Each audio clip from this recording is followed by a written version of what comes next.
Shalom, selamat pagi anak-anak. Apa kabar semuanya? Nah, sebelum Ibu membahas materi hari ini, kira-kira siapa yang masih ingat pelajaran kemarin? Ya, pelajaran kemarin kita membahas tentang mobilitas sosial. Kali ini kita akan membahas tentang pluralitas masyarakat Indonesia.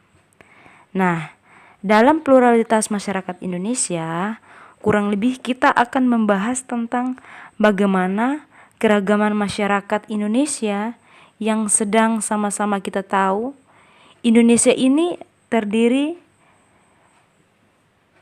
dari suku bangsa, bahasa, budaya, dan terdiri dari beberapa agama yang berbeda.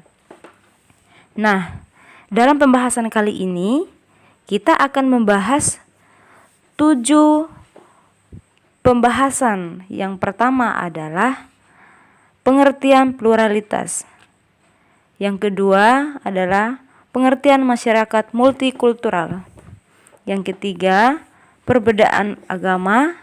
4, perbedaan budaya. 5, perbedaan suku bangsa. 6, perbedaan pekerjaan. 7, mewujudkan masyarakat multikultural. Nah, yang selanjutnya kita akan masuk dalam pembahasan pertama, yaitu pengertian pluralitas. Pluralitas adalah keberagaman atau kemajemukan masyarakat di suatu wilayah. Di Indonesia, istilah pluralitas lebih kita kenal sebagai kebinekaan yang diambil dari kalimat Bhinneka Tunggal Ika yang mempunyai arti berbeda-beda tapi tetap satu. Nah, anak-anak, kita tinggal di Indonesia mempunyai banyak keragaman perbedaan.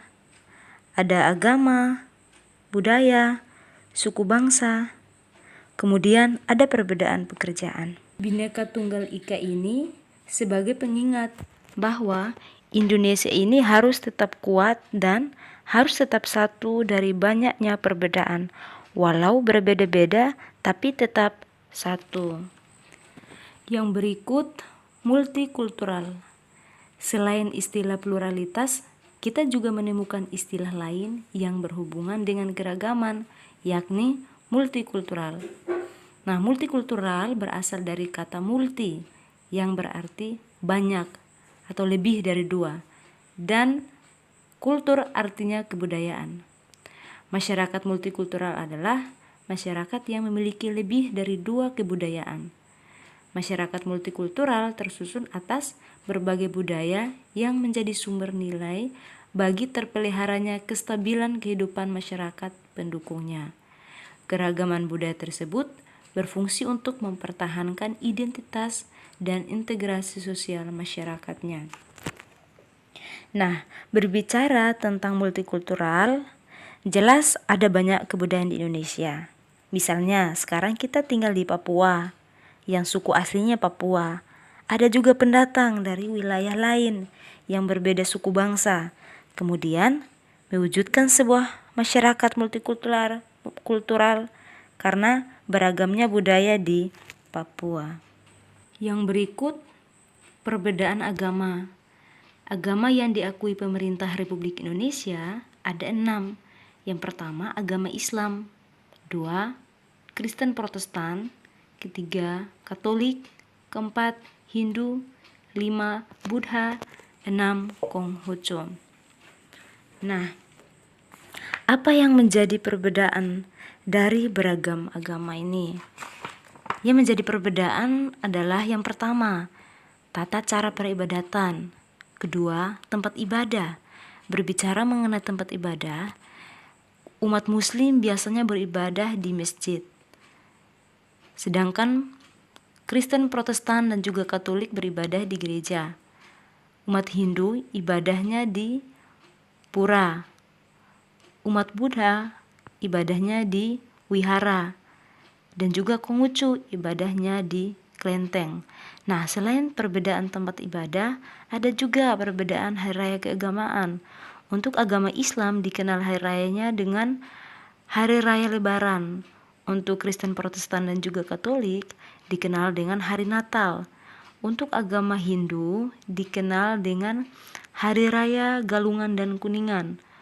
Untuk agama Buddha dikenal dengan hari raya Waisak. Dan untuk Konghucu sendiri dikenal dengan Tahun Baru Imlek. Nah, selain itu juga ada juga perbedaan dari cara berpakaian. Nah, untuk kaum muslim, pada umumnya bagi kaum Hawa, dalam mengenakan pakaian atau busana, itu akan terlihat tertutup semua dari kepala hingga sampai ke kaki, tetapi pada bagian telapak kaki nampak dan juga bagian wajah saja. Selain daripada itu semuanya tertutup dan lain-lain sebagainya. Nah, bagaimana dengan agama yang lainnya? Nah, agama yang lain juga punya ketentuan masing-masing ya. Yang jelas agama lain tetap menjaga nilai-nilai kesopanan. Nah, dalam menyikapi perbedaan agama, kita harus mempunyai sikap saling memahami, saling menghargai dan toleransi. Nah, toleransi dalam beragama bukan berarti kita mencampur adukan ajaran agama, tetapi saling menghormati dan membantu menciptakan keamanan dan kenyamanan umat beragama lain dalam beribadah. Selanjutnya adalah perbedaan budaya. Kata kebudayaan berasal dari Sanskerta budaya, yang merupakan bentuk jamak dari budi, yang berarti budi atau akal. Kebudayaan dapat diartikan sebagai hal-hal yang bersangkutan dengan budi dan akal. Menurut Konjaraningrat, kebudayaan adalah keseluruhan sistem gagasan, tindakan, dan hasil karya manusia dalam rangka kehidupan masyarakat yang dijadikan milik diri manusia dengan belajar. Menurut Selo Sumarjan dan Sulaiman Sumardi, kebudayaan adalah semua hasil cipta, rasa, dan karya masyarakat. Contoh hasil cipta masyarakat, yaitu filsafat dan ilmu, pengetahuan. Contoh hasil rasa, agama dan kesenian. Contoh hasil karya masyarakat, yaitu teknologi seperti mobil.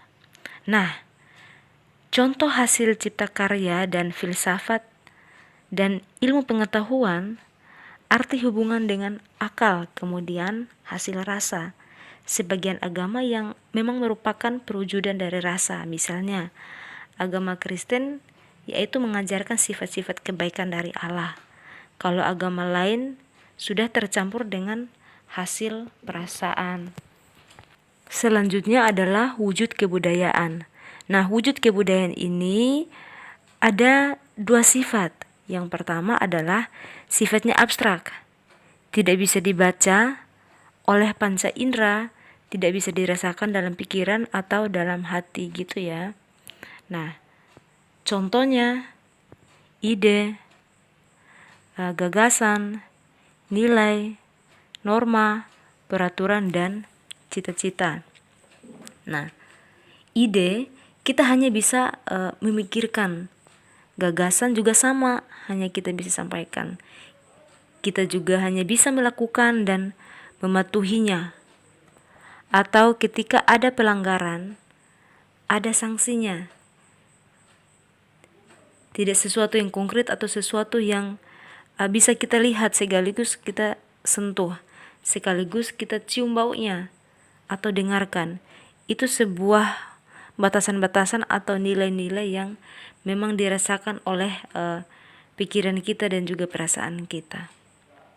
Kemudian yang kedua adalah kebudayaan yang bersifat konkret. Nah, misalnya perilaku, biasa kita rasakan tidak hanya perasaan, tetapi tidak hanya pikiran, tetapi kita juga bisa dengarkan, bisa kita melihat. Begitupun dengan bahasa.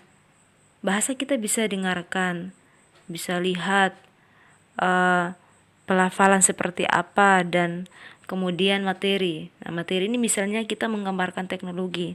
Nah, teknologi itu bisa kita rasakan, bisa lihat, bisa pegang, Nah, artinya memang materi ini bersifat konkret, bisa merasakan lewat semua panca indera. Adapun unsur-unsur kebudayaan, menurut Clark Hunt, ada 7 unsur kebudayaan. Yang pertama, peralatan dan perlengkapan hidup manusia seperti pakaian, perumahan, alat-alat rumah tangga, senjata, alat-alat produksi, dan transportasi. Yang kedua adalah mata pencaharian dan sistem ekonomi seperti pertanian, peternakan, sistem produksi, dan distribusi.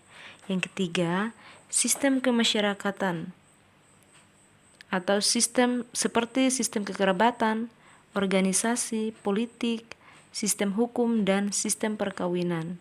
4. Bahasa, lisan dan tertulis. 5. Kesenian seperti seni rupa, seni suara, seni gerak. Keenam, sistem pengetahuan. Dan ketujuh adalah sistem kepercayaan atau religi atau agama. Berikut adalah penyebab perbedaan kebudayaan. Yang pertama, keadaan geografis. Nah, Indonesia terdiri atas ribuan pulau yang terpisah. Kondisi geografis tersebut mengakibatkan penduduk terisolasi satu dengan lainnya. Mereka kemudian mengembangkan pola perilaku, bahasa, dan kebudayaan yang berbeda. Yang berikut, pengaruh budaya asing. Indonesia terletak pada posisi silang antar 2 samudra dan 2 benua. Kondisi strategis tersebut menjadi daya tarik bagi bangsa asing untuk datang hingga menetap di Indonesia. Ada yang datang untuk berdagang, ada pula datang untuk menyebarkan pengaruh budaya dan agama yang dianutnya. Berikut keadaan iklim. Kondisi iklim yang berbeda antar daerah menimbulkan kondisi alam yang berbeda sehingga membentuk pola perilaku dan sistem kebudayaan yang berbeda. Selanjutnya, perbedaan suku bangsa. Menurut Koncaraningrat, suku bangsa atau golongan etnik adalah suatu golongan manusia yang terikat oleh kesadaran dan identitas akan kesatuan kebudayaan. Nah, kesadaran dan identitas seringkali dikuatkan oleh kesatuan bangsa. Nah, sensus penduduk di 2010, Indonesia mempunyai 1128 suku bangsa. Suku Jawa tersebar pada hampir di setiap wilayah Indonesia. Populasinya sebesar 95,2 juta jiwa atau 40,2%. Selanjutnya suku India 36,7 juta jiwa atau 15,5%, dan Batak sebanyak 8,5 juta jiwa atau 3,6%. Selanjutnya adalah perbedaan pekerjaan. Pekerjaan atau pekerja sektor formal. Pada umumnya pekerja sektor formal ini membutuhkan tingkat pendidikan yang memadai untuk melakukan pekerjaannya. Nah, mencakup tenaga profesional, teknisi dan sejenisnya, tenaga kepemimpinan dan ketatalaksanaan, tenaga tata usaha dan sejenisnya, tenaga usaha penjualan, tenaga usaha jasa. Berikut pekerja sektor informal atau non-formal. Nah, orang yang bekerja di lingkungan usaha yang tidak resmi atau lapangan pekerjaan diciptakan dan diusahakan sendiri oleh pekerja seperti wirausaha. Yang terakhir adalah mewujudkan masyarakat multikultural. Yang pertama adalah pendidikan multikultural. 3 dasar yang dijadikan acuan untuk pendidikan multikultural. Yang pertama adalah pengakuan terhadap budaya lain. Nah, misalnya kita sekarang tinggal di Papua, otomatis di sini mayoritasnya Papua. Nah, apabila ada pendatang yang dari luar, misalkan mungkin dari Jawa atau dari Manado, Ambon. Nah, apabila mereka sudah tiba di Papua, pasti banyak hal yang mereka belum tahu mungkin tentang budaya di sini. Nah, sebagai mayoritas, maka suku Papua harus terbuka atas budaya yang berlaku di tempat mereka ini. Mungkin salah satunya seperti bahasa. Mungkin ada bahasa-bahasa tertentu yang menurut orang Papua baik atau bagus, sedangkan mungkin dari pendatang yang menurut mereka ketika orang Papua berbicara akan suatu bahasa dan tanggapan dari atau pendengaran dari suku lain, begitu mendengar mereka merasa bahwa sini itu bahasa tidak baik atau jorok. Nah, maka sebagai seorang orang yang mayoritas di sini, maka mereka harus terbuka atas budaya mereka di sini seperti bahasa tadi. Begitupun sebaliknya dengan budaya yang dari luar sana, mereka juga harus terbuka satu sama yang lain dengan budaya-budaya atau dengan orang-orang setempat di Papua ini, sehingga tidak ada kesalahpahaman. Nah, berikut adat, kebiasaan, dan tradisi yang hidup dalam suatu masyarakat merupakan tali pengikat kesatuan perilaku di dalam masyarakat. Nah, jadi berbicara tentang adat, kebiasaan, dan tradisi yang hidup dalam suatu masyarakat, maka sebagai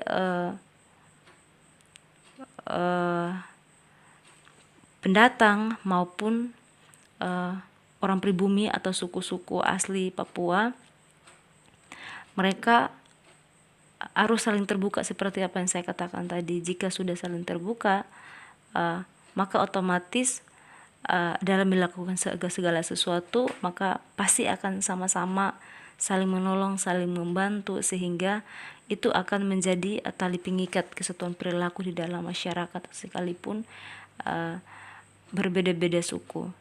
Kemudian yang ketiga adalah kemajuan-kemajuan yang diperoleh kelompok-kelompok tertentu di dalam masyarakat dilihat juga sebagai sumbangan yang besar bagi kelompok yang lebih luas seperti negara. Berikut bagian kedua, tahapan pemecahan masalah akibat perbedaan budaya. Yang pertama, tahap orientasi. Anggota kelompok saling bertanya dan memberi informasi. Ya, ini maksudnya jikalau dalam suatu tempat ada berbagai suku, berbagai macam suku, maka ketika mendapatkan informasi dari manapun atau informasi penting atau informasi apapun, harus saling memberi informasi, atau mungkin yang belum tahu bisa juga saling bertanya. Kemudian tahapan atau tahap evaluasi, anggota kelompok membahas informasi dan saling bertukar pendapat. Nah, apabila sudah mendengar informasi, maka kelompok perlu membahas informasi yang ada, kemudian mungkin bisa saling bertukar pikiran, tukar pendapat dalam menyelesaikan atau dalam menyikapi informasi yang didengar. Kemudian yang terakhir adalah tahap kontrol. Anggota sekelompok menyarankan untuk mencari jalan keluar dalam mencapai suatu kesimpulan akhir. Nah, jadi apabila sudah saling bertukar pendapat, maka itu akan terlihat ada kekompakan di situ. Nah, apabila sudah ada tukar pendapat dan sudah kelar informasi itu, maka tentunya akan ada jalan keluar dalam mencapai suatu kesimpulan akhir. Demikian penjelasan dari Ibu. Terima kasih. Tuhan Yesus memberkati.